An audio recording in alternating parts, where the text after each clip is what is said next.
আসলে খুব ছোট্ট একটি বিষয় আপনাদের সঙ্গে শেয়ার করব, শেয়ার না করে পারলাম না। আসলে এরর মানেও ভুল আর মিস্টেক মানেও ভুল। কিন্তু ২ টা কি একই অর্থে ব্যবহার করা যাবে? ঠিক এই বিষয়টা ক্লিয়ার করার জন্যই আমি মিঠু আপনাদের সামনে চলে আসলাম।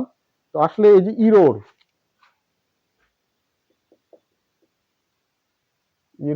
আর মিস্টেক। আর ইরর মানেও ভুল আর মিস্টেক মানেও ভুল। কিন্তু ২ টা কি আমরা একই অর্থে ব্যবহার করতে পারবো? আমরা যদি একটু করে বাক্য লিখি। যেমন হচ্ছে টু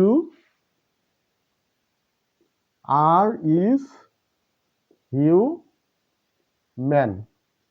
তাহলে টু মিস্টেক ইজ হিউম্যান। তাহলে কি দুটাই কি কারেক্ট? Obviously not. আসলে এই যে ইরোরটা হচ্ছে ভার্ব, এটার নাউন ফর্ম হচ্ছে আর এই সরি আরটা হচ্ছে ভার্ব, এটার নাউন ফর্ম হচ্ছে ইরোর। এটা হচ্ছে এখানে ইনফিনিটিভ কাজ করেছে।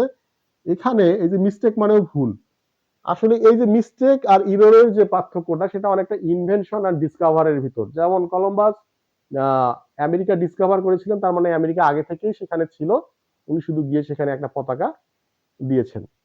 আর এই যে ফেসবুক যে আবিষ্কার করা হয় বা গুগল, এগুলো কিন্তু আগে থেকেই ছিল না, এগুলোর এক্সিস্টেন্স আগে থেকে ছিল না। এগুলো কোনো না কোনো ভাবে রাতারাতি মানে ওভারনাইট খাটুনি করার পর এটা আসলে আবিষ্কৃত হয়েছে। তো যেটা আগের অস্তিত্ব ছিল না, নতুন সম্পূর্ণভাবে নতুন করে যেটা আবিষ্কার সেটা হচ্ছে ইনভেনশন। আর যেটার অস্তিত্ব ছিল কিন্তু সেটাকে শুধু আহ, মানে আলোকিত করা হয়েছে সেটা হচ্ছে ডিসকভার।